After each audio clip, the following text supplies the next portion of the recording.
শান্তিপূর্ণ কর্মী সমাবেশ।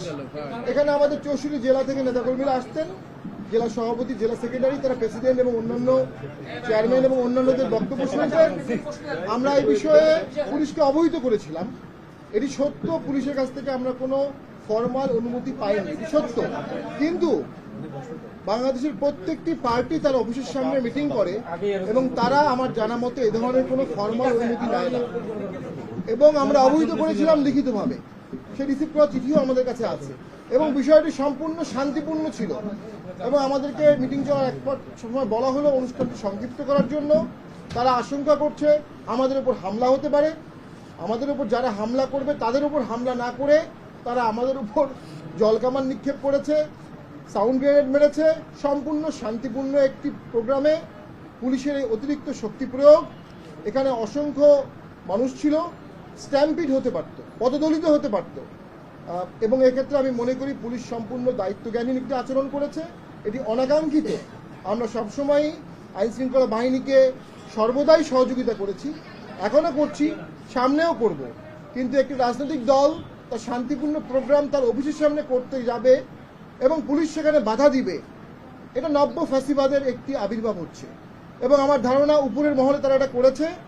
যে উপরের মহলে আগেও পুলিশ অন্যায় করত, সেই উপরের মহলের আদেশে এখনও পুলিশ অন্যায় করছে।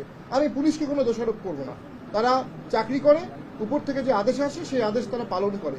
আমি মনে করি এই ধরনের দায়িত্বজ্ঞানহীন আচরণ রাজনীতির জন্য অশনি সংকেত। সরকার আর কিছুদিন পরে ভোট করতে চাচ্ছে, 12ই ফেব্রুয়ারি ভোটের একটি দিন ঘোষণা করেছে।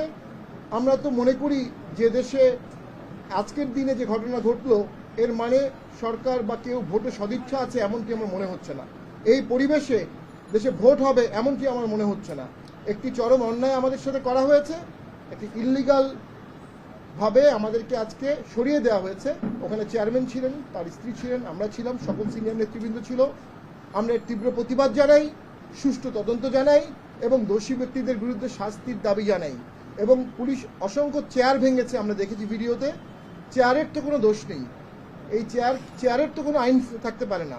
তো কিসের আক্রোশে পুলিশ এটি করলো আমরা জানি না। তো আমরা পুরো ব্যাপারটার মধ্যে গভীর ষড়যন্ত্র দেখতে পাচ্ছি। জাতীয় পার্টি দিন দিন জনপ্রিয় হচ্ছে, জাতীয় পার্টি দিন দিন সঠিক রাজনীতি করছে এবং জাতীয় পার্টি আস্তে আস্তে সামনের ভোটে অথবা আন্দোলনে একটি বিশাল বড় ফ্যাক্টর হয়ে যাচ্ছে। একটি মহল জাতীয় পার্টিকে দাবিয়ে রাখার চেষ্টা করছে, সেই মহলের উস্কানিতে, সেই মহলের নির্দেশে আজকে এই কাজটি করা হয়েছে। আমরা মনে করি it's a bad day and sad day for democracy. বাংলাদেশে যে ডেমোক্রেসির জন্য হাজার হাজার ছাত্র জনতা জীবন দিয়েছে, আজকে তাদের রক্ত ব্যাহত হলো, আজকে তাদের রক্ত ব্যর্থ হলো, কারণ একটি গণতান্ত্রিক সমাবেশে, শান্তিপূর্ণ সমাবেশে সম্পূর্ণ অগণতান্ত্রিকভাবে শক্তি প্রয়োগ করা হলো। আমরা মনে করি সকল রাজনৈতিক দলের উচিত পুলিশকে আহ্বান জানানো, এ ধরনের কোনো কার্যক্রম যেন পুলিশ কখনো কোনো দলের সাথে না করে। রাজনীতি মানেই বহু মত, বহু দল থাকবে, বহু মত থাকবে, সকলে রাজনীতিতে বিচরণ করবে।